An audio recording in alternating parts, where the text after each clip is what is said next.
Muy buenas tardes tengan todos ustedes. La Suprema Corte de Justicia de la Nación, a través de la Casa de la Cultura Jurídica, ministro Mario Guillermo Rebolledo Fernández, y la Asociación Mexicana de Impartidores de Justicia, les da la bienvenida a la conferencia magistral La aplicación de los estándares para combatir la violencia contra las mujeres. Tenemos el honor de contar en esta tarde con la presencia de la maestra Adriana Ortega Ortiz, para quien pido un fuerte y caluroso aplauso. Antes de ceder la palabra a nuestra disertante, me voy a permitir dar a conocer algunos datos de su síntesis curricular. Es licenciada en Derecho por la Universidad Autónoma de Chihuahua y maestra en Derecho por la Universidad de Toronto. Fue investigadora asociada en esa misma universidad. Ha trabajado con organizaciones de la sociedad civil vinculadas a temas de género, acceso a la justicia y derecho a la salud. Participó en la propuesta de reformas legislativas en materia de violencia en Chihuahua y es coautora del modelo de atención integrado en violencia de la Secretaría de Salud Federal. En el ámbito jurisdiccional, fue secretaria proyectista de la Sexta Sala Penal del Tribunal Superior de Justicia del Estado de Chihuahua. En enero de 2009, fue nombrada directora de Equidad de Género de la Suprema Corte de Justicia de la Nación. Sin mayor preámbulo, le cedo la palabra. Adelante, maestra, por favor, y bienvenida. Bueno, pues muchísimas gracias. Antes que nada, pues buenas tardes a todos y todas. Les agradezco mucho su presencia esta tarde. Agradezco igualmente a los organizadores del curso Control Difuso de Constitucionalidad y Convencionalidad de la Asociación Mexicana de Impartidores de Justicia, y agradezco a la Casa de la Cultura Jurídica de Jalapa su hospitalidad. En esta conferencia que yo voy a compartir este pedacito de la tarde con ustedes, voy a desarrollar fundamentalmente los estándares o algunas inquietudes alrededor de los estándares internacionales que fueron materia del trabajo de esta semana en el curso sobre control difuso de constitucionalidad y convencionalidad. Me voy a centrar particularmente en los estándares emitidos por la jurisprudencia interamericana, por la Corte Interamericana, aunque me gustaría recordarles que los estándares provenientes de los comités monitores de los tratados internacionales a los que los estados les reconocen competencia son también obligatorios para esos estados. Esto es de acuerdo con las normas del derecho internacional. Y voy a empezar por decir una aseveración que me parece que califica de manera muy importante el accionar jurisdiccional cuando se trata de la violencia de género. Y esta primera afirmación es que la violencia de género es una violación de derechos humanos. Esto quiere decir que más allá de la responsabilidad individual en la perpetración de la violación o de un supuesto de violencia de género, uno tendría que empezar a mirar qué es lo que tiene que hacer el Estado, incluidos, por supuesto, los funcionarios jurisdiccionales para cumplir eficientemente con los deberes impuestos a estos agentes del Estado por la Constitución cuando hablamos de derechos humanos. Y lo primero que hay que decir, y creo que es una muy buena manera de empezar, es cómo definen estos estándares interamericanos justamente la violencia de género. Y para eso vamos a acudir a la definición contenida en la Convención de Belém do Pará, que es como se le conoce normalmente. Yo digo ahora el nombre oficial completo porque me parece que es importante que lo retengamos así. Es la Convención Interamericana para Prevenir, Sancionar y Erradicar la Violencia contra las Mujeres. Es la convención conocida como Convención de Belém do Pará y es un instrumento único en su especie, bueno, casi único en su especie, porque por ahí anda ya también una convención europea sobre la misma materia.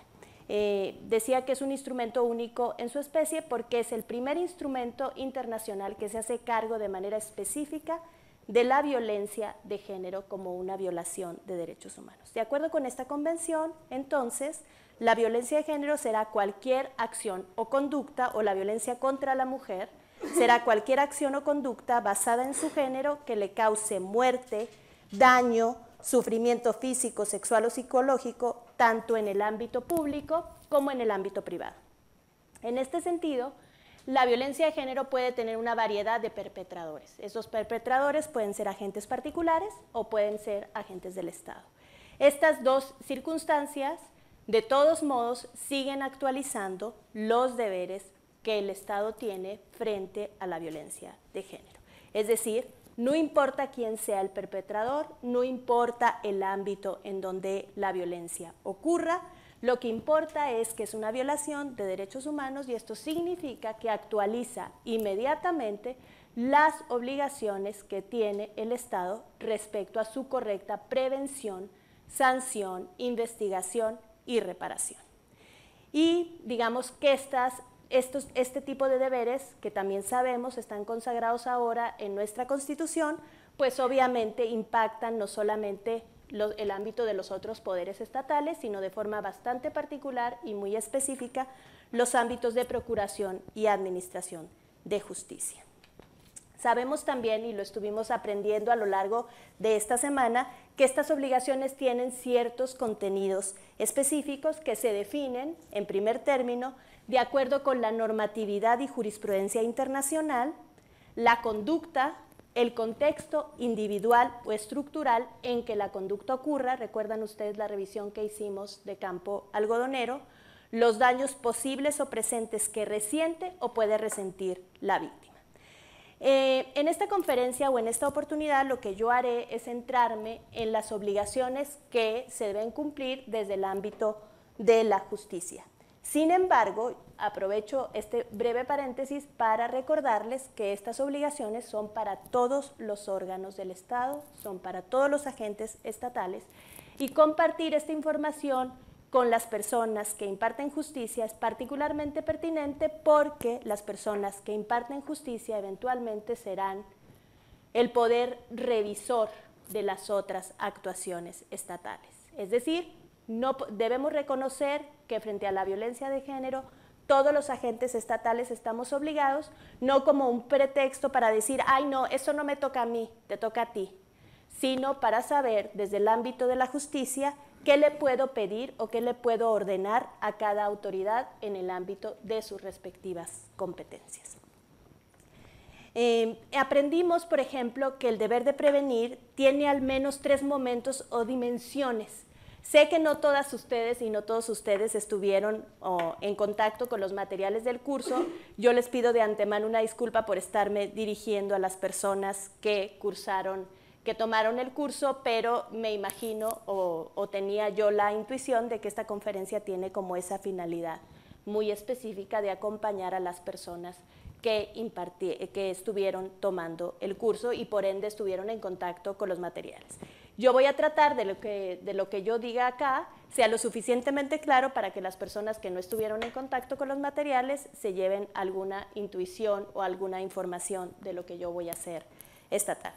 Bueno, pues de acuerdo con la sentencia, ya no voy a decir los materiales, voy a precisar, de acuerdo con la sentencia de campo algodonero, el deber de prevención tiene como 3 dimensiones o 3 momentos, si lo queremos ver así. Existe la prevención general. ¿Cómo creen ustedes que ocurre la prevención general? ¿Cómo es que el Estado previene violaciones de derechos humanos? Pues una primera cuestión que puede venir a nuestra mente de manera incluso intuitiva es, bueno, pues el Estado dice que hay violaciones de derechos humanos y les dice a las personas que esas violaciones no deben cometerse. Es decir, tiene un marco normativo donde descansa su represión o su opinión de que las violaciones de derechos humanos no se valen. Esa es una manera de prevenir. Otra manera de que se actualiza el deber de prevención es cuando hay protocolos adecuados de actuación para las autoridades públicas. Y entonces, esa es una manera de prevenir violaciones de derechos humanos que puedan perpetrar agentes estatales. Pero también es una manera de prevenir violaciones de derechos humanos que los agentes estatales están llamados o llamadas a investigar. Otra de las maneras o otra de las estrategias en que se cumple con esta prevención general, y quiero dar con esta idea de prevención general como una prevención grande, abstracta, que no tiene un destinatario específico. Otra manera con la que se cumple con esta prevención general es si nos recordamos de Campo Algodonero, y quienes no lo hayan leído, quienes no la hayan leído, es importante que la lean. La sentencia es una sentencia que es, digamos, un precedente de bastante relevancia para el contexto jurídico mexicano, sobre todo ahora que la jurisprudencia interamericana ha sido reconocida como obligatoria toda ella. Según Campo Algodonero, nos dice también que el deber de prevención tiene que mirar los contextos que motivan violaciones de derechos humanos, los contextos que propician violaciones sistemáticas a los derechos humanos, o que ubican a las personas en una situación específica de vulnerabilidad. Entonces, por ejemplo, si yo tengo desplazados internos, yo tengo que mirar eso con mucho cuidado, porque ese es un fermento. Hagan de cuenta que se piensa que esos son fermentos de violaciones sistemáticas. Si las personas no tienen un asentamiento cierto, si tienen que desplazarse, si tienen que dejar sus casas, muy seguramente se verán sujetos a extorsiones policíacas, a privaciones en materia de salud. Es decir, es muy fácil identificar que en ese contexto puede ocurrir una violación de derechos humanos. Entonces, estos contextos actualizan también el deber de prevención, pero además, ¿qué pasa con estos contextos cuando son conocidos por el Estado o cuando el Estado tiene la oportunidad de ver que estas personas están siendo colocadas en situación de vulnerabilidad? ¿Qué tipo de prevención establece para el Estado, en este caso, la sentencia de Campo Algodonero, por ejemplo? Si tú estás viendo que tienes un contexto de violaciones sistemáticas a los derechos humanos de las mujeres en Ciudad Juárez, pues tú no puedes hacer, con el perdón de la expresión coloquial, como que la Virgen te habla. Tienes que poner tus ojos en lo que está pasando. Y además, no nada más tienes que poner tus ojos en lo que está pasando diciendo, ¡ay, ya estoy viendo! Tienes que hacer algo, porque enfrentas frente a ese contexto que es perfectamente identificable como un contexto de vulnerabilidad, una obligación reforzada, que así es como la llama la Corte Interamericana en el caso de Campo Algodonero. Entonces, esta es la segunda dimensión del deber de prevenir. Y luego resulta que hay una tercera dimensión del deber de prevenir. ¿Cuándo es que esta dimensión se actualizará? Si estamos hablando ya de prevención específica, de prevención de diligencia estricta, ¿cuándo es que esta dimensión se actualiza? Esta dimensión del deber de prevenir se actualiza. Pues cuando ya sé que una persona específica enfrenta un riesgo específico. Es decir, este es el caso típico de la mujer que ya acudió a la autoridad y dijo, tengo un maltratador en mi casa. Frente a esa mujer que está colocada en un riesgo específico, se actualiza el deber de prevenir en diligencia estricta. ¿Qué quiere decir? Que el Estado tiene que poner rapidito todos los medios a su alcance para proteger de manera específica a esa mujer. Y aquí es, de cara al deber de prevenir, es que las medidas de protección adquieren toda su pertinencia. Y las medidas de protección son medidas que se dictan rápidamente, de urgencia, sin alegar incompetencia material. Es que yo soy un juez civil y eso le toca al juez familiar, sin decir, bueno, pues es que me tienes que probar que efectivamente estás en una situación de riesgo muy grande, porque si no, yo no puedo dictar la medida de protección.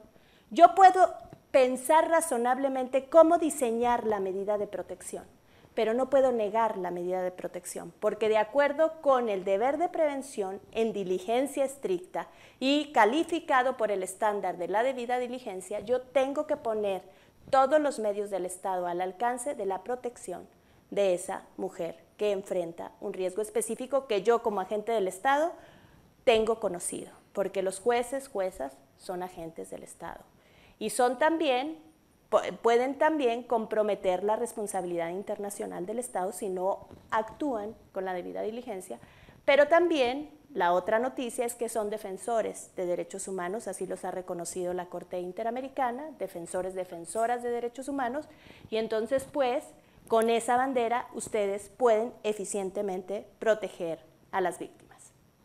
Decíamos hace rato que entonces es aquí donde las medidas de protección adquieren toda su pertinencia, deben ser dictadas con base indiciaria mínima, deben ser dictadas sin alegar incompetencia por materia. Si yo siento que no soy el juez competente para conocer de todo el asunto que motiva la medida de protección, dicto la medida de protección y doy vista al juez competente. Eso es algo que puedo hacer, que se hace incluso en otras materias. Y luego también revisamos con las personas, sus compañeros y sus compañeras que no están aquí forzosamente presentes, pero que nos están viendo por la cámara, y para los que también estoy actuando, vimos también el asunto del deber de investigación. Y regularmente, como en una intuición primera, uno podría pensar, bueno, pues el deber de investigación, así como que me toque a mí como jueza, pues no está muy claro que realmente me toque a mí. ¿Ustedes creen que esa aseveración es absolutamente cierta? O sea, que el deber de investigar es un asunto del Ministerio Público. ¿Solamente? El juez no tiene contacto con las pruebas, con la valoración de las pruebas, no puede ordenar diligencias para mejor proveer, ¿no?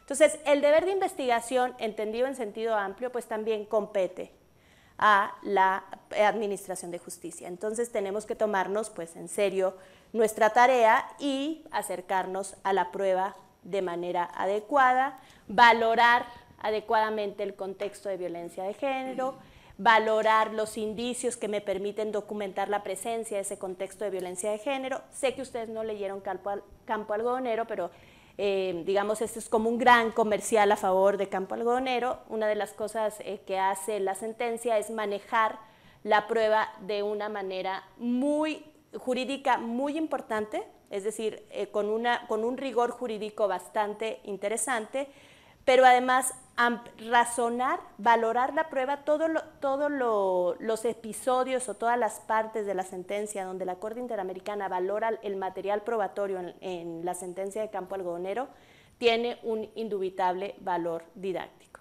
Mira, por ejemplo, cuando quiere documentar el contexto de violencia de género, mira muy cuidadosamente los informes de los diferentes organismos internacionales. Ustedes saben, me imagino que por lo menos a cierto nivel anecdótico, saben que el contexto de violencia contra las mujeres en Ciudad Juárez mereció muchísima atención internacional. Y esto implicó que hubiera informes especiales del Comité para la Eliminación de todas las formas de discriminación contra la mujer, informes de organizaciones civiles internacionales como Amnistía Internacional, informes de la relatora especial en materia de violencia contra las mujeres, es decir, distintos informes de la Comisión Interamericana de Derechos Humanos. Entonces hubo diferentes informes de organismos nacionales e internacionales, un informe de la Comisión Nacional de Derechos Humanos. Entonces todo ese material fue allegado por las personas, por los peticionarios y las peticionarias a la Corte Interamericana, y la Corte hace una valoración muy clara de este material probatorio para dar por acreditado o por probado la existencia de un contexto general de discriminación contra las mujeres y de violencia sistemática, pero además para documentar algo muy importante de lo que estábamos hablando hace rato. ¿Qué creen ustedes que fue la otra cosa que pudo documentar la Corte a partir de estos informes? En una valoración razonable de ese material probatorio. Que el Estado lo sabía, porque esos informes eran públicos y esos informes habían sido puestos a disposición del Estado. Entonces, así como que le dijo, mira, tú quieres decir que no estabas enterado, aunque estrictamente eso no fue lo que hizo el Estado en Campo Algodonero, pero tú quieres hacerte de cuenta que esto no estaba pasando, pues sí, sí estaba pasando y tú lo sabías. Entonces, esta es una valoración razonable del material probatorio. Otra cosa que hizo la Corte Interamericana, pero esto lo hizo en un diverso caso, es valorar la información. Esta es muy interesante, valorar la información que proviene de la ofendida. Esto lo hizo en el caso de Inés de Valentina Rosendo Cantú, que es otro caso que también revisamos durante el curso, y miró esa prueba de una manera ausente de estereotipos de género. Es decir, regularmente cuando nos acercamos a la información de una ofendida en materia de violencia y en materia de violencia sexual en particular, tenemos, en vez de duda razonable, no entramos a esa prueba para analizarla con duda razonable. Entramos a esa prueba para valorarla con prejuicio irrazonable. Queremos arrancarle la mentira a esa prueba, porque sabemos que esa prueba es mentirosa. Sabemos a priori que esa prueba es mentirosa, entonces lo que hacemos es buscarle la inconsistencia mínima para decir, ya ven, es mentira.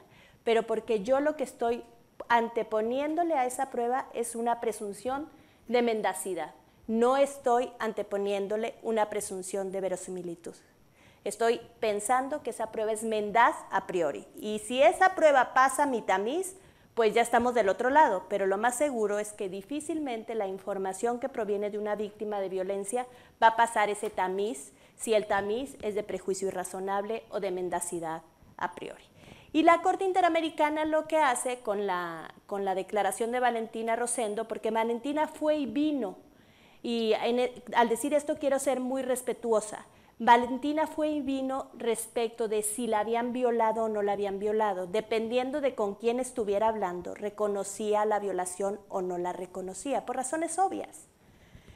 Cuando se entrevistó con el personal de salud por primera vez, dijo que no y luego dijo que sí, pero en realidad lo que ocurría, que esa es la valoración que hace la Corte valoró fundamentalmente tres cosas. La incapacidad de Valentina de sentirse en confianza con las personas a las que ella les dio las diferentes informaciones.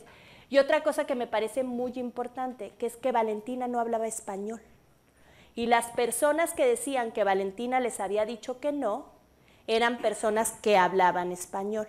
Entonces, también existía la posibilidad de que la barrera lingüística hubiera determinado la interpretación de quien estaba recibiendo la prueba. Entonces, revisa todo esto la Corte para decir, bueno, en realidad yo a priori le creo porque no me parece que alguien venga a excitar un mecanismo internacional con una mentirota, ¿no? A priori le creo.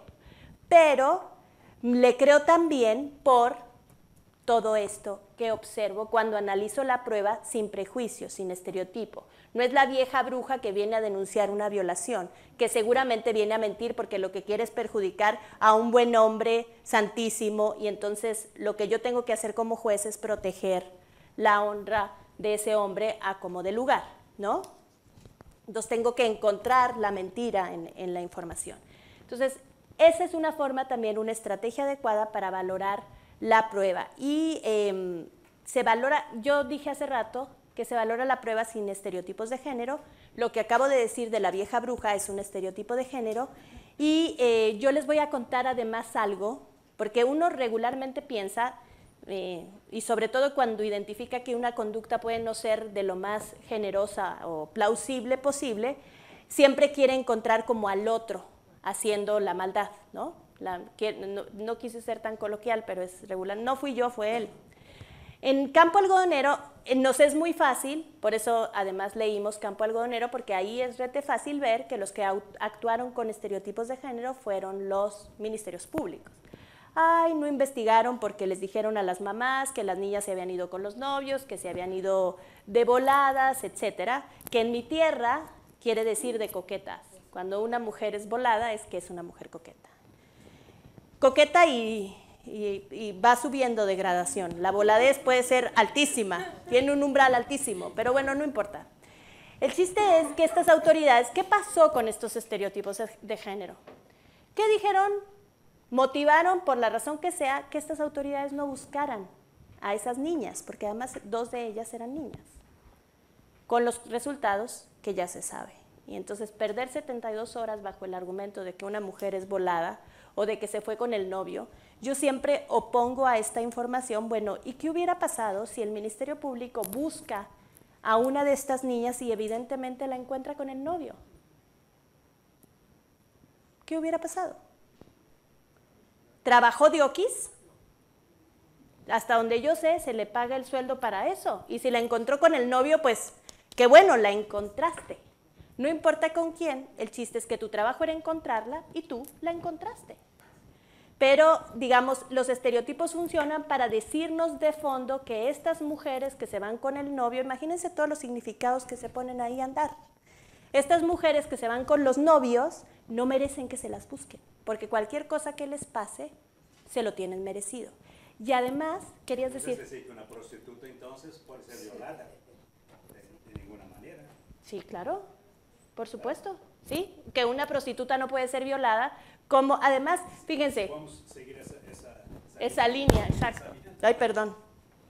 Sí, por ejemplo, en el caso de las prostitutas pasa algo muy interesante. Yo quisiera evitar hacer esta acotación, pero digamos, ellas hacen este trabajo de manera profesional. Yo creo que ellas mejor que nadie saben qué significa consentir y qué significa no consentir. Entonces, si yo fuera la jueza de la causa y una prostituta viene a decirme que la violaron, yo diría, bueno, pues ese dicho merece todo el crédito del mundo, porque una profesional sabe mejor que nadie qué es consentir y qué no es consentir, ¿no?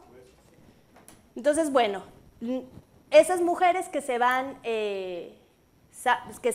no merecen ser buscadas. Y eso es lo que está detrás de este estereotipo de género. Y además, fíjense, como les decía antes, es muy cómodo pensar que esto ocurre en otros ámbitos, pero yo les voy a contar algo que ocurrió en el ámbito judicial.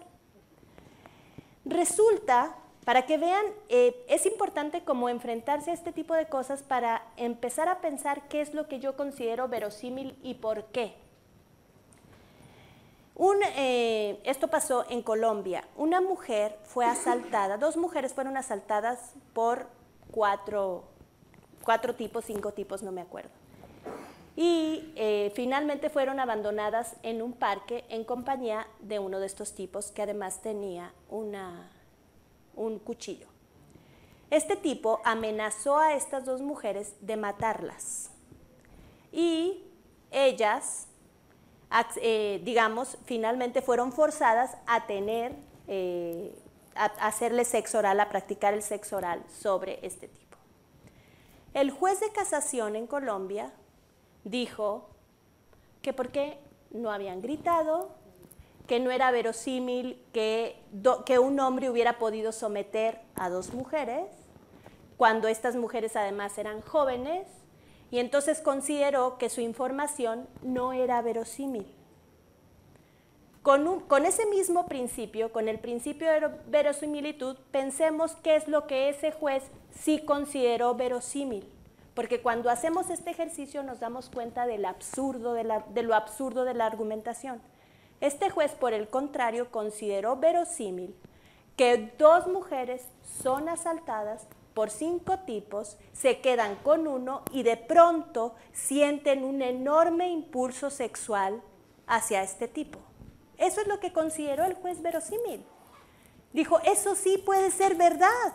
Lo otro, que las hubiera forzado, que las hubiera amenazado, que las hubiera sometido, que hubieran tenido tanto miedo, que la garganta se les hubiera cerrado, eso no es verosímil.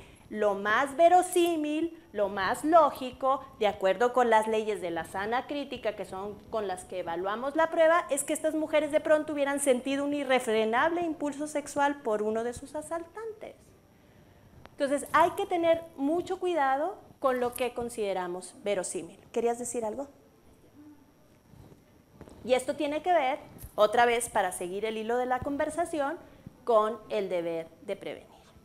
Y algo que yo siempre siento la tentación de compartir es un ejemplo que yo aprendí, y esto también yo lo hago con el propósito de que deconstruyamos ciertos imaginarios. Es un ejemplo que yo aprendí de una persona a la que respeto y admiro mucho, que es la doctora Macarena Sáez. Este es un ejemplo que ella utiliza para ilustrarnos acerca de cómo pensamos la violación sexual en términos muy estereotípicos. Y ella nos cuenta que yo voy a hacer algunas modificaciones para ubicar el ejemplo en nuestra realidad mexicana. Vamos a suponer que yo tengo un Lamborghini rojo, una cosa preciosa de carro. Y además, se me ocurre, todos ustedes están familiarizados más o menos, y todas ustedes están familiarizadas más o menos con las zonas de riesgo en el Distrito Federal, porque yo no conozco las zonas de riesgo en Jalapa y no voy a tener que acudir a mi horizonte común de interpretación para que el ejemplo me haga resonancia y lo pueda yo explicar. Resulta que yo dejo estacionado mi Lamborghini en la Doctores, y que además lo dejo con los vidrios bajados y las llaves puestas. Eso es lo que yo hago con ese Lamborghini. Obviamente, cuando yo entro al lugar a donde hago la diligencia y salgo, el Lamborghini no está. ¿Qué le pasó al Lamborghini? ¿Qué le pasó al Lamborghini? Díganme. A ver, otra vez, fuerte. Se lo robaron. A ver, aquí todos estamos de acuerdo y podemos estar de acuerdo con que al Lamborghini se lo robaron. ¿Estamos claros? Nadie piensa o nadie pensó por lo menos en automático, no hagan una reflexión posterior. Nadie pensó en automático que la dueña del Lamborghini lo donó. Nadie pensó que lo donó. Todo el mundo dijo, se lo robaron. Pero cuando una mujer tiene minifalda, va a un centro, deja ese centro en compañía de un tipo, se va al departamento de un tipo y a la hora de la hora dice que no, a ella no la violaron. ¿Por qué?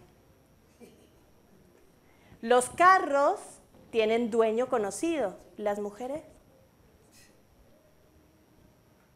¿Se fijan? ¿Me siguieron todos en el ejemplo? O sea, nadie pone, uno puede pensar, híjole, qué tonta, ¿por qué dejó el Lamborghini en esa situación de riesgo? O sea, y puedes pensar, oye, si sacas tu Lamborghini, pues por lo menos déjalo con los vidrios subidos y con las llaves puestas, ¿eh? No, uno puede darles consejos a las hijas acerca de cuáles serían las situaciones en las que se pueden poner en menos riesgo, pero, el Lamborghini se lo robaron y a la mujer la violaron. Nadie dice, no sé, o llegas tú al Ministerio Público y te dicen, ay no señora, mire, la verdad es que usted pues prácticamente se lo regaló, porque cualquiera, porque esa es la otra parte más padre para hablar de estereotipos y prejuicios, cualquiera se lo hubiera robado. ¿Cualquiera se lo hubiera robado? Yo paso por ahí, lo veo con las puertas. ¿Quién se lo roba? Un ladrón. ¿Cualquiera la hubiera violado? No, hay que deconstruir al cualquier imaginario, porque lo peligroso no es lo que estamos diciendo de la mujer, sino lo que estamos diciendo de nosotros mismos, de nosotras mismas. Porque la pregunta obligada al cualquiera la hubiera violado es, ¿usted? ¿Usted la hubiera violado? Entonces, una conducta que usted no perpetraría, que usted no haría, ni en esas circunstancias de riesgo que hemos dicho, ¿por qué autoriza o por qué cree que otro puede hacerla legítimamente? ¿Sí? Pero aún así, porque la llave está ahí, los cristales, no le da derecho a nadie a meterse. Por supuesto, es robo al final de cuentas, y nadie dice, esto es donación. Pero con una mujer dicen, es consentimiento, perdón. Pero si usted me permite interrumpirla. Sí, señor. Ese asunto de violencia de género me incomoda por esa inconsistencia o incoherencia con el artículo 4. La mujer ha trabajado tan duro para la igualdad. Violencia es violencia. Se encuentra un niño o gays o tercera edad. Violencia es violencia. ¿Por qué esa diferencia contra la mujer? Entonces, hay una incoherencia con el artículo 4 constitucional. Bueno, Para mí, violencia es violencia. En contra de una prostituta, en contra hasta la esposa. Si después no quiero. Decimos que es violencia de género. Mira, yo en principio podría estar de acuerdo contigo, pero utilizamos el término violencia de género justo para hacernos cargo de lo que tú acabas de decir. Que hay una situación de discriminación sistemática, que hay una violencia específica que se dirige, todas las personas que tú invocaste en tu ejemplo, todas son personas que por una razón u otra están en un contexto de vulnerabilidad. Entonces, se visibiliza. Cuando uno nombra el término violencia de género, lo que se visibiliza o reconoce es que hay una violencia específica que se dirige contra las mujeres por el hecho de serlo. Así como hay una violencia específica que se dirige contra los homosexuales por el hecho de serlo. Así como hay una violencia específica que se dirige a los niños y a las niñas por el hecho de ser niños y niñas, o que por lo menos ciertas expresiones de violencia ocurridos en contextos generalizados de violencia colocan a estas personas en una situación de mayor vulnerabilidad. Es solamente una tarea de visibilización, lo prometo.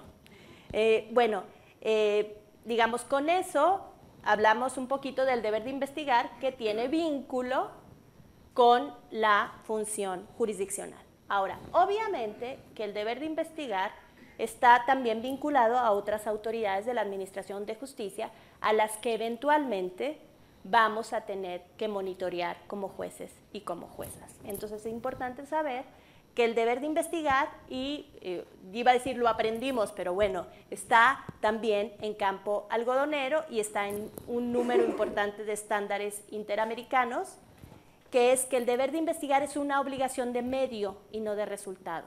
Es decir, el deber de investigar no tiene que ser forzosamente exitoso para estar eficientemente cumplido. Si yo hago todo lo posible, agoto todos los medios a mi alcance, desahogo correctamente las probanzas, le doy valoración adecuada al contexto, valoro adecuadamente las informaciones que recibo, etc., y de todos modos no puedo saber qué pasó, no quiere decir que no haya cumplido con mi obligación de investigar. Pero el umbral es muy pequeñito. La Corte Interamericana nos dice el Estado tiene que asumir el deber de investigar como un deber jurídico propio y no debe hacer simulaciones en las investigaciones. Deben ser investigaciones reales, investigaciones exhaustivas, investigaciones que tiendan o que se pueda ver un hilo razonable de que tendían al esclarecimiento de la verdad. Entonces, cuando como jueces o juezas tengamos que supervisar las acciones de investigación emprendidas por otras autoridades, ese es el tamiz que vamos a utilizar. Y ese es el tamiz también que va a utilizar la instancia internacional cuando revise eventualmente lo que nosotros hemos hecho en cumplimiento del deber de investigar. Y luego viene la otra, ¿sí quieres decir algo? Antes de que avance, en ese aspecto del deber de investigar de las autoridades, ¿sí? yo quiero hacerle una pregunta. Un juez del orden común en materia penal tiene la obligación, puede decretar una orden de restricción. Por ejemplo, si una mujer señala que es amenazada y violentada por el novio, marido, el esposo, ¿puede solicitar la orden de restricción? Puede dictarla. ¿Tiene una denuncia? Puede dictarla. Las medidas de protección, creo que eso es algo que omití, qué bueno que haces la pregunta. Las medidas de protección son incluso, si pensamos en el deber de prevención de diligencia estricta, se pueden dictar incluso de oficio. O sea que la persona puede recurrir ante el juez Y una vez que se tiene conocimiento de los hechos, sí. Porque, ¿qué es lo que está pasando? Yo sé cuál es tu angustia y espero... Claro. sin que medie la denuncia, porque lo que denuncia ratifica. ¿Qué es lo que pasa? Que los jueces penales, y yo creo que con alguna razón, estamos muy preocupados por la garantía de exacta aplicación de la ley. Pero hay que distinguir, una medida de protección no está prejuzgando sobre la responsabilidad del indiciado, no está prejuzgando sobre el hecho ilícito, tiene otra finalidad, protege a la víctima. Si nos preocupa el asunto de la garantía de audiencia, pues podemos otra vez ser razonables. Dictamos la medida de emergencia por 48 horas, oímos en audiencia al agresor y si de los elementos de la declaración del agresor no se modifican los hechos que estamos considerando como riesgosos, ampliamos la medida todo lo que se necesite. Es una cuestión de razonabilidad, ¿no?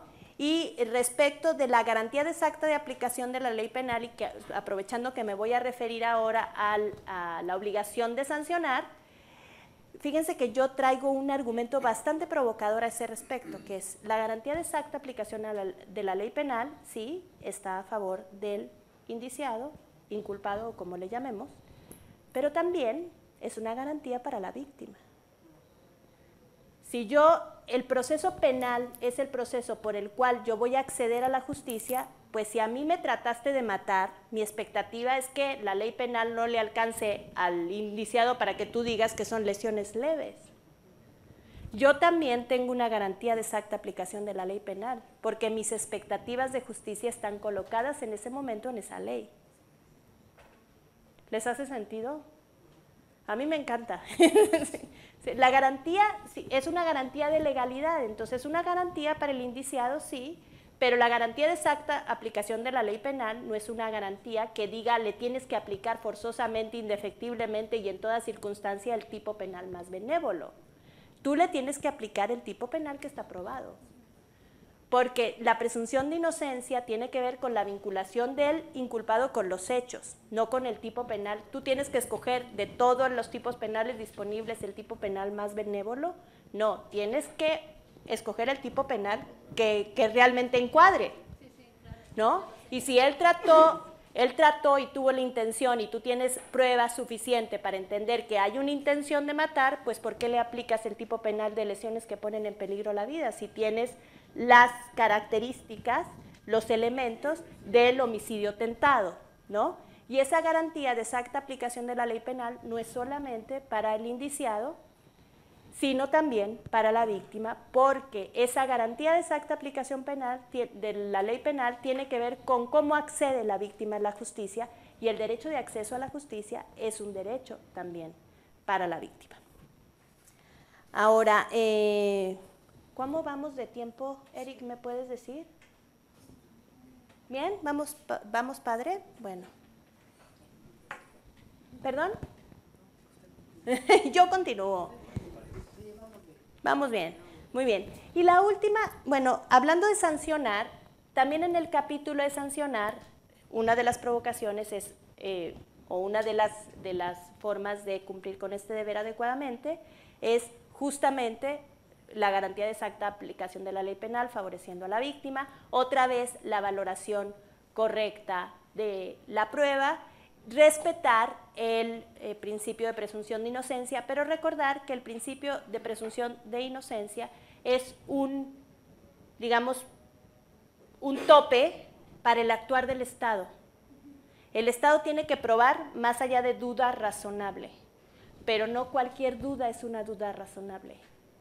Acuérdense que hace rato platicábamos de que la información de la ofendida se tiene que valorar con, sí, dudita razonable, pero no con prejuicio irrazonable. No cualquier duda es duda razonable, porque eso impide la sanción y fomenta la impunidad.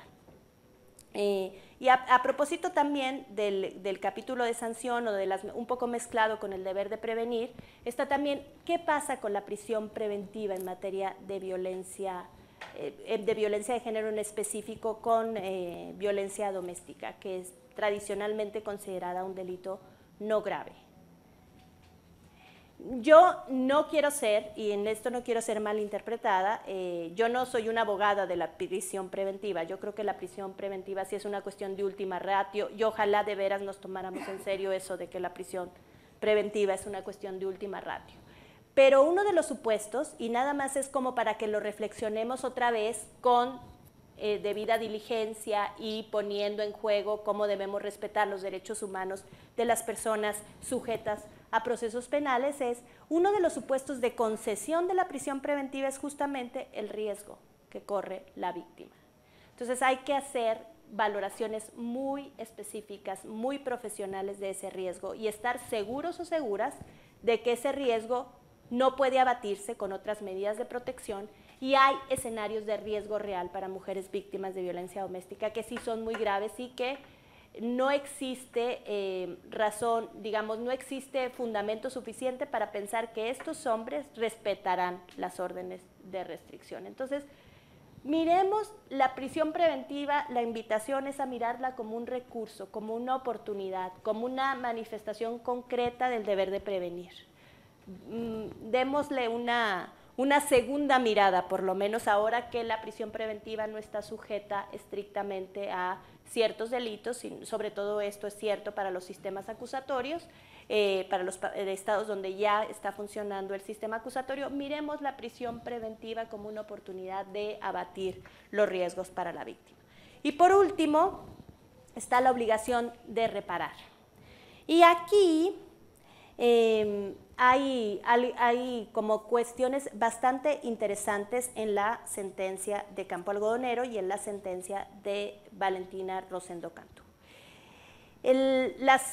Digamos, el deber de reparar es algo, o la reparación es algo con lo que estamos más o menos familiarizadas y familiarizados en términos generales, tenemos algún concepto de reparación, entendemos como los propósitos de la reparación, pero hay dos cosas interesantes que a mí me gustaría compartir con ustedes a propósito de este deber y como funcionarios jurisdiccionales y recordando, fíjense bien, recordando algo muy importante, que es que la violencia de género no tiene solamente prevista una solución penal. Lo penal es un recurso. Los jueces, decíamos al principio, los jueces de todas las materias, en todos los ámbitos competenciales, pueden estar formales o materiales, pueden estar en algún momento, o territoriales, pueden estar en algún momento en contacto con cuestiones que tienen que ver con violencia de género y tendrán eventualmente que dictar reparaciones. Y a propósito de las reparaciones, en Campo Algodonero se nos invita a pensar las reparaciones en contexto. No basta con lo que yo le voy a devolver a la víctima en particular. Si en ese contexto que vive la víctima hay una serie, hay un fermento, decíamos al principio, un fermento donde se motivan las violaciones sistemáticas, un fermento discriminatorio que ve a las mujeres con una cierta concepción de subordinación y entonces es un fermento de violencia. Y este caso que yo estoy recibiendo o resolviendo en particular es un síntoma, así lo vamos a ver. Es como un síntoma de ese contexto generalizado. Entonces, yo como juez tengo la enorme oportunidad de intervenir en la enfermedad a través del síntoma. ¿Sí me expliqué?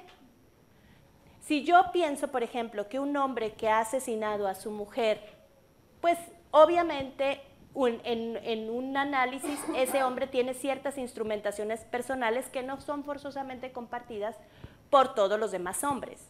Pero lo cierto es que ese crimen tiene una significación contextual, que es, hay una creencia detrás que alimenta la ira de ese hombre, y es la creencia de que esa mujer le pertenece de alguna manera. Entonces, todos los crímenes tienen una significación contextual. La violencia de género tiene una significación contextual. Cuando yo tengo contacto con el síntoma, yo tengo la obligación de dictar medidas de reparación para el contexto. Y puedo pensar, ¿sí?, en garantía. Perdón, estoy leyendo que fulana de fulano. Sí, sí, es suya, ¿no? Y si se porta mal, entonces pues yo me la... Al fin, ¿sí se acuerdan de esa película odiosa que se llama Tango, la maté porque era mía? Sí, es una película, ay no, qué barbaridad. Sí, yo soy nueva, tengo apenas 16 años, no es cierto. Bueno, es una película de los 2000, no es cierto, creo que es como de los 90, 80. Una película argentina donde es un crimen, es una comedia bastante divertida y bastante bien actuada, es una buena película en términos generales, pero la premisa es un asesinato por celos, ¿no? Y además era un asesinato pagado por celos o una cosa así. Pero se llamaba la película Tango, la maté porque era mía. Entonces, pues sí, esos crímenes, otra vez retomando la idea porque aquí me distraen mucho, esos crímenes tienen una significación contextual y yo como jueza, como lo hizo la Corte Interamericana, tengo que reconocer que lo que estoy enfrentando es un síntoma y entonces diseñar reparaciones, la Corte las llama reparaciones transformativas. Y esto tiene sentido porque además hay una obligación internacional para los estados acuérdense que todo esto que estamos compartiendo tiene que ver con que estamos reconociendo la violencia de género como una violación de derechos humanos, que actualiza para el Estado la obligación de emitir garantías de no repetición. Y las garantías de no repetición, su propio nombre lo indica, son las medidas que tiene que tomar el Estado para que eso que ocurrió no vuelva a ocurrir. No le vuelve a ocurrir a la víctima y no le vuelve a ocurrir a nadie más. Se tienen que prevenir, además también como un supuesto de prevención general de las violaciones de derechos humanos. Entonces, yo como juez, jueza, que enfrento el síntoma, puedo pensar en clave de política pública. Yo puedo decir, bueno, esta mujer fue asesinada por su marido, pero esto está basado en la creencia estereotípica de que las mujeres le pertenecen a los maridos. Entonces, como una garantía de no repetición, yo le ordeno al Ejecutivo el diseño de un programa integral para evitar la violencia doméstica, por lo menos en la colonia donde eso ocurrió, en el ámbito específico donde eso ocurrió. Y me puedo poner tan creativo como eso. Y el asunto es que yo no voy a conocer de estos asuntos a través solamente de una materia, porque la violencia de género es un asunto transversal. En materia penal sabemos que se propone, o que con el propósito de la materia penal es deducir la responsabilidad individual. Pero también sabemos que el incidente de reparación es un incidente de carácter civil, no es forzosamente un incidente penal. Y esto quiere decir que no estamos de la misma manera o no estamos restringidos de la misma forma que frente a la tramitación del proceso penal. Y podemos pensar las reparaciones en términos más contextuales. Pero si además somos un juez administrativo, pues nuestra posibilidad de ser contextuales es todavía mayor, pero si además somos un juez de amparo, pues nuestras posibilidades de ser contextuales es todavía mayor. Obviamente todo esto debe ocurrir en el ámbito de las competencias formales y materiales de los operadores y operadoras jurídicos, y yo con esto quisiera terminar. Creo que nada más un poquito recapitulando, hemos entendido que la violencia de género es una violación de derechos humanos que actualiza obligaciones específicas para todos los agentes del Estado, que esas obligaciones específicas se expresan en los verbos que incluso están contenidos en nuestra Constitución: prevenir, investigar, sancionar y reparar, que todas estas obligaciones están calificadas por el estándar de la debida diligencia, y que la debida diligencia tiene adjetivos calificativos para cada una de estas obligaciones. La debida diligencia es prevención razonable, investigación exhaustiva, sanción proporcional y reparación adecuada. Y antes de terminar, hay algo que no dije respecto del deber de reparar. El deber de reparar también debe mirarse con enfoque de género, es decir, con visibilización de los impactos diferenciados que las violaciones de derechos humanos pueden tener, según se sea hombre, según se sea mujer, según se sea un grupo en situación de vulnerabilidad por razones de identidad sexo genérica, y que las reparaciones, y esto es muy importante, deben mirar a la víctima y a su contexto. Deben mirar la forma en que las víctimas desean ser reparadas. Aunque eso parezca como imposible o difícil de hacer, es una obligación que proviene de los estándares interamericanos. También se debe mirar o se debe observar la forma en que las víctimas desean ser reparadas, y para que estas reparaciones tengan evidentemente un sentido individual y colectivo que verdaderamente resarza a estas personas de los proyectos de vida que han sido vulnerados por las violaciones de derechos humanos. Y bueno, creo que hemos abarcado lo que yo quería comentar con ustedes. Estoy a sus órdenes para preguntas. ¿Ya? ¿Qué cosa? ¿Qué quiere que platiquemos? Pues no sé, pregúntenme y yo sigo. Yo platico a la menor provocación, ¿eh? No tengo problema. Entonces, si ustedes me hacen preguntas, yo... Maestra, yo sí tengo una pregunta. Volviendo al tema de la mujer que es violentada, que es amenazada por la pareja, el novio y demás. ¿Cómo el juez, como un juez de control, que nosotros le llamamos en el sistema, qué medidas dicta o qué es lo que él dicta para reparar el daño a esa mujer violentada? Mira, qué bueno que me haces esa pregunta, porque yo ahora tengo la enorme... Falta que yo lo estudie un poquito más, para serte honesta, pero yo tengo la fantasía muy grande de las posibilidades que tiene un juez de control. Enormes. Creo que un juez de control tiene enormes posibilidades. Me parece, por ejemplo, que un juez de control, Si uno piensa que los alimentos, por ejemplo, son de orden público, un juez de control puede, en el proceso de negociación de pena, decir, bueno, sí, efectivamente tú estás cometiendo un acto ilícito que tiene distintos impactos. Es un acto ilícito penal, por eso te está siguiendo este juicio. Es un acto ilícito civil, porque tú no, lo que estás haciendo está sujeto a indemnización, y además pues tienes que garantizar el cumplimiento de tus obligaciones. Entonces me parece que los jueces de control pueden dictar medidas de protección tal como están previstas en la Ley General de Acceso de las Mujeres a una Vida Libre de violencia, que ahí está como una especie de lista, restricciones de acercamiento, pensiones alimenticias de emergencia, pueden decidir a quién corresponde la propiedad o la posesión temporal de los bienes comunes. O sea, yo creo que los jueces de control pueden hacer todo eso. ¿La ley se llama?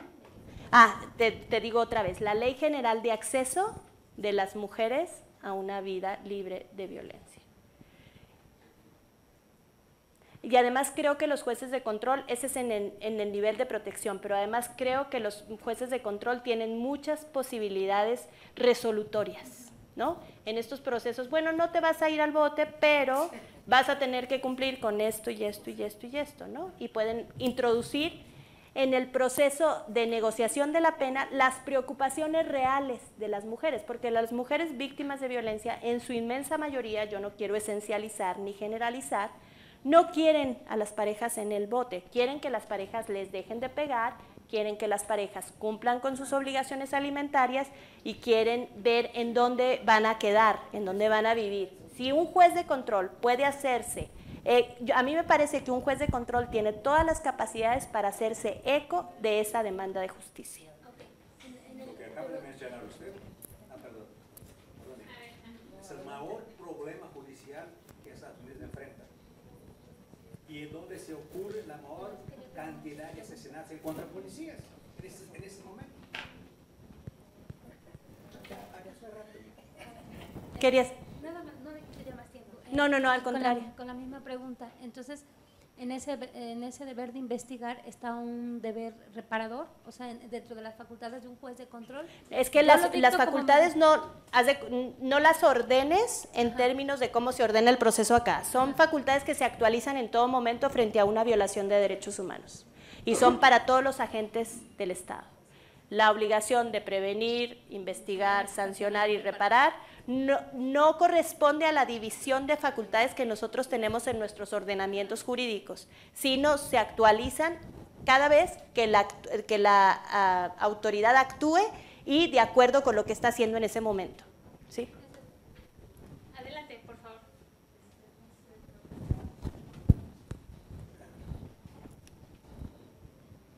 Bueno, antes que nada, muchas felicidades por esta conferencia. Creo que la hemos disfrutado todos y todas. Es un tema desde luego interesante a raíz del informe que precisamente el comité de la CEDAW le hace a México, porque aun cuando el comité se congratula de que México tiene todo un marco normativo, lo cierto es que hace recomendaciones muy precisas en torno a la violencia contra las mujeres. Pero yo quisiera preguntarle, parece ser que todo lo que aquí lo que permea es precisamente la debida diligencia, actuar precisamente con la debida diligencia a partir en la etapa de prevención, en los niveles que usted acaba y momentos que acaba de identificar, y también, bueno, en la etapa misma de la investigación, en la etapa de la sanción y en la etapa de la reparación. Sin embargo, en la etapa de la reparación, la Corte introduce nuevos modelos de reparación, distingue entre lo que es la restitución, la indemnización, la rehabilitación, y sobre todo yo quisiera pedirle nos hiciera el favor de explicarnos o de ampliarnos en relación a la indemnización, en lo que en la sentencia Campo Algodonero se refiere precisamente al famoso lucro cesante y también al otro, ¿cómo se llama? El daño emergente. Daño emergente.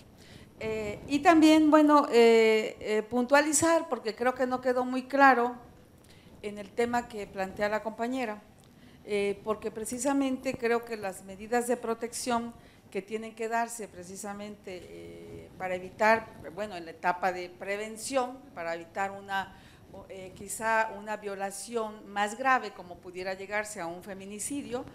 Lo cierto es que en México, y los operadores creo que no ha habido precisamente un mecanismo como para que los operadores pudieran decretar medidas de protección independientemente de que hubiera o no una denuncia, como decía la persona que me antecedió. Y desde luego, bueno, porque efectivamente si estamos ante un delito, lo cierto es que los fiscales o los ministerios públicos no decretan una medida de protección si antes no tiene precisamente una denuncia. Entonces yo creo que aquí hace falta un mecanismo para que precisamente desde el punto de vista penal pudiera, así como sucede en otros países donde la víctima precisamente va, llena un formulario, le decretan una medida cautelar y ya después… jurisdicción especial te refieres, que hubiera jurisdicción especial. Exacto. Y bueno, y ese es un punto. Y el otro, el primero es el lucro cesante, daño emergente, luego precisamente esa posición en cuanto a las medidas de protección. Y la última que me mueve mucho el punto, porque usted hizo una pregunta en el sentido de qué pasa con la prisión preventiva en el delito de violencia.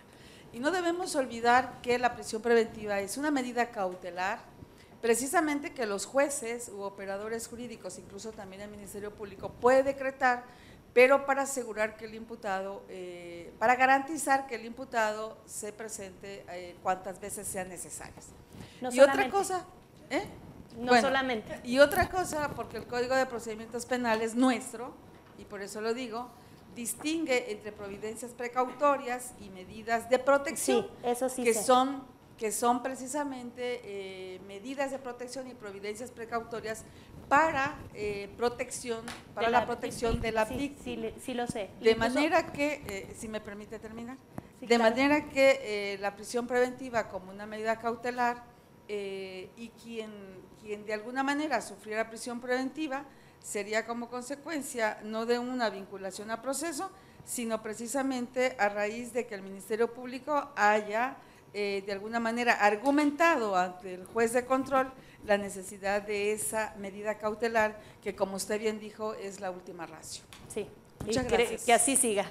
Ajá. Bueno, no sé si le contesto a ella o hacemos otra pregunta. ¿Tú tienes otra pregunta? Bueno, va, adelante, para hacer un solo bloque de respuesta. Ok, también retomando sobre lo del campo algodonero, pues han surgido varios protocolos. También aquí en el estado de Veracruz hay un protocolo en donde dice el Ministerio Público cómo tiene que actuar, así como el médico legista, en un asunto como de violación. Y vemos que prácticamente cuando hay un asunto de violación, la primero que tienen que intervenir a la persona, a la víctima, es directamente el psicólogo. Y ya de ahí tiene que ir acompañado de ese psicólogo para que lo revise el médico legista y posteriormente que rinda su declaración. Pero vemos que prácticamente ocurre completamente a la inversa. Primero declara, después le toman sus lesiones o lo que determine que efectivamente fue copulada y posteriormente el psicólogo lo analiza. Entonces, en ese punto, y también el Ministerio Público deja con otras obligaciones, como no recabar directamente una inspección ocular en el lugar de los hechos, tomar prácticamente los vestigios, en este caso, si efectivamente con la ropa que dice fue ultrajada, pues en ese momento asegurarla, y bueno, todas las huellas que pueda dejar por consecuencia. En este caso, ¿qué consecuencias podría tener si el Ministerio Público no cumple con todas esas obligaciones? Podría, por esas circunstancias, determinarse que ya no habría por poder sancionársele a ese sujeto porque prácticamente no está cumpliendo con la norma. Esa sería la consecuencia, porque bueno, hay protocolos y te obliga prácticamente qué es lo que tienes que hacer, y si no lo haces así, ¿cuál sería efectivamente el resultado? ¿Puede o no puede ser sancionado esa persona por esa prácticamente anomalía? Porque no se cumplió con el protocolo. Bueno, sí. Bueno, no sé exactamente si entendí bien las preguntas. No sé si te refieres a cuál es el concepto de lucro cesante, porque creo que el concepto de lucro cesante es aquello que la persona ha dejado de percibir y la Corte regularmente toma una medida, ella dice, proporcional para determinar ese lucro cesante. Y el daño emergente es como el daño resultante, el daño material o inmaterial que está vinculado con la comisión del hecho ilícito. No sé si eso te refería. Y luego, bueno, lo de las medidas de protección y lo de la denuncia y lo de la jurisdicción especial. Hay mucho debate acerca de la pertinencia de la jurisdicción especial. En algunos países como España funciona bastante bien. La mujer no tiene más que simplemente dar la información y se le dicta una medida cautelar. Y también hay un debate, y digamos, ahorita lo dijimos en términos generales, pero nada más por si tienen alguna inquietud, también hay un debate respecto a dictar estas medidas de protección de oficio sin denuncia, porque pareciera que se está sustituyendo la voluntad de la mujer. Entonces, ahí hay un debate relacionado con la autonomía de las mujeres para administrar su propio riesgo. Si las mujeres están reconociendo que existe o no el riesgo, hay quienes dicen, bueno, hay mujeres que están en tal condición de vulnerabilidad que no distinguen el riesgo, y hay otras posturas que dicen, bueno, las mujeres siempre saben, ¿no? Porque de un lado puede ser demasiado tutelador y del otro lado puede ser demasiado displicente. Entonces, como creo que la cosa es como de media tinta, y poner el énfasis en el riesgo que yo puedo conocer independientemente del momento en el que lo conozca. Si lo conozco a través de una denuncia, bueno, ahí ya tengo la voluntad de la mujer. Si no lo conocí a través de una denuncia, pero es un riesgo real que yo veo, en el caso práctico que yo puse, por ejemplo, en el curso, es una mujer se presenta con una lesión en el cuello y dice, mi compañero intentó matarme. Entonces, son lesiones. Por eso es importante la mecánica de lesiones. Son lesiones leves, porque lo único que tenía la mujer eran 2 moretones, pero en realidad es una tentativa de homicidio. Entonces tienes que, en el caso práctico obviamente el Ministerio Público actuó de la peor manera, ya saben, pero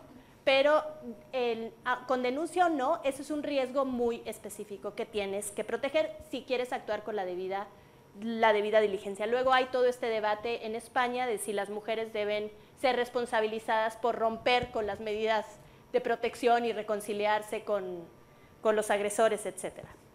Y luego me preguntaste también lo de la prisión preventiva. Yo lo dije, estoy totalmente de acuerdo contigo, a mí la prisión preventiva me parece una cuestión de última ratio, lo dije y lo sigo pensando. Hay jurisdicciones penales donde se dice que se puede recurrir a la prisión preventiva dependiendo de si no se puede garantizar la seguridad de la víctima con otras providencias precautorias o medidas cautelares. Mi opinión personal es que se agoten esas providencias precautorias, pero si tenemos indicios, o sea, es una cuestión de razonabilidad. Si tenemos indicios, lo voy a decir como no quería decirlo, pero bueno, si la persona a la que yo le estoy dictando la providencia precautoria es un policía judicial que está armado y todo el tiempo está armado, yo tengo indicio suficiente para pensar que esa providencia precautoria no se va a obedecer. Entonces, a lo mejor, como una posibilidad de que le demos vuelta, no lo estoy diciendo que debe hacerse, como una posibilidad de que los demos vuelta, hay que empezar a vincular también la prisión preventiva al riesgo que corre la víctima o la manera en que eficientemente puedo proteger a la víctima.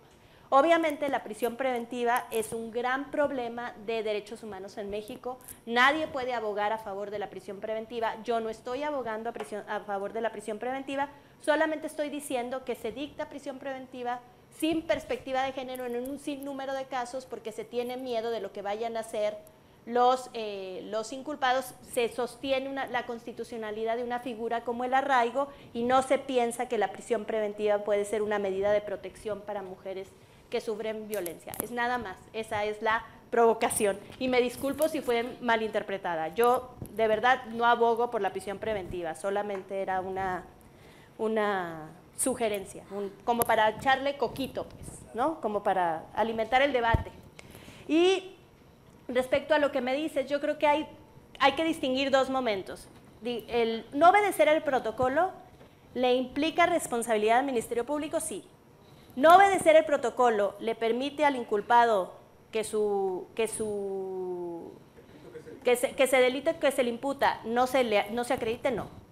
Porque acuérdense, y yo creo que eso es igual en materia penal, ya casi creo que en todo el país, en materia penal no hay tasación rígida de las probanzas, hay valoración indiciaria. Entonces, Si el juez protocolo no tiene indicios suficientes para responsabilizar, para hacer prueba plena de la responsabilidad del inculpado y del cuerpo del delito, bueno, él puede vincularle, puede, digamos, dictarle responsabilidad penal sin necesidad de que haya sido observado el protocolo paso 1, paso 2, paso 3, paso 4. Pero desobedecer el protocolo sí implica responsabilidad para el Ministerio Público.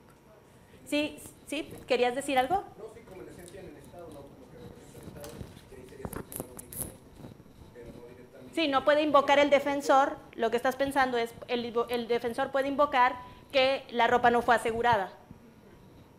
No, pues si yo tengo la información pericial psicológica, si yo tengo el certificado médico de lesiones, si yo tengo la información de la inculpada, si tú te pusiste en circunstancias de tiempo, modo y lugar, bueno, si la ropa no fue asegurada, el que la regó fue el Ministerio Público, tú no te vas a salir con la tuya. Perdón. Eso no lo debe decir un juez, pero bueno. ¿Alguien más quiere hacer una pregunta? No, seguro. En sentido de aclaración, la medida preventiva o cautelar de la situación que estábamos hablando, la dicta el juez, no el Ministerio Público. Es el juez del control. Por ejemplo, una persona comparece por escrito, sin mediar una denuncia ante un juez de control, y dice, yo tengo miedo de que mi novio... No, sí, absolutamente. Cualquier juez, para mí, si tú me preguntas a mí, cualquier juez. Okay. Si yo vivo en Tombuctú el Alto y lo único que yo tengo disponible es un juez menor, el juez menor me tiene que proteger. Sí, es para cualquier juez. Una medida de protección la puede dictar cualquier juez, sí. Que tiene conocimientos de hechos de... Sí. Sí. Maestra Adriana, felicidades por su tema. Una pregunta. Sí, dígame. Yo he tenido casos, no de mujer, sino de hombres, que a la mujer se les pone difíciles y que le avientan hasta el zapato o le avientan alguna cosa a la cara y dice, ¿qué hago ante esa situación? Es todo. Gracias. Es también violencia, ¿eh? Sí, totalmente. Sí, es violencia. Pero solo con los zapatos, pues sí hay sartenes, no es cierto. Yo no dije eso. Lo editas, Eric, ¿eh? Yo por eso miré. Bueno, pues si no hay más preguntas. Bueno, pues yo les agradezco sus preguntas, les agradezco su atención, les agradezco a quienes me están viendo por la cámara su atención. Espero que esta conferencia sea provechosa, espero que la parte del tacón no se haya grabado, espero que Eric la edite, ya me quedé sin voz, la edite adecuadamente y pues muchísimas gracias a todos y todas. Y muy buena tarde. Me da mucho gusto venir a tomarle el pulso a Jalapa porque le decía yo a Mari, y es verdad, y lo dije también en mi cápsula introductoria, Jalapa es una de mis ciudades favoritas. Me gusta mucho esta ciudad. La visito poco, pero sí me gusta mucho. Y ahora que tengo oportunidad de venir, vengo de entrada por salida y es horrible. Pero bueno, muchísimas gracias. Muchas gracias.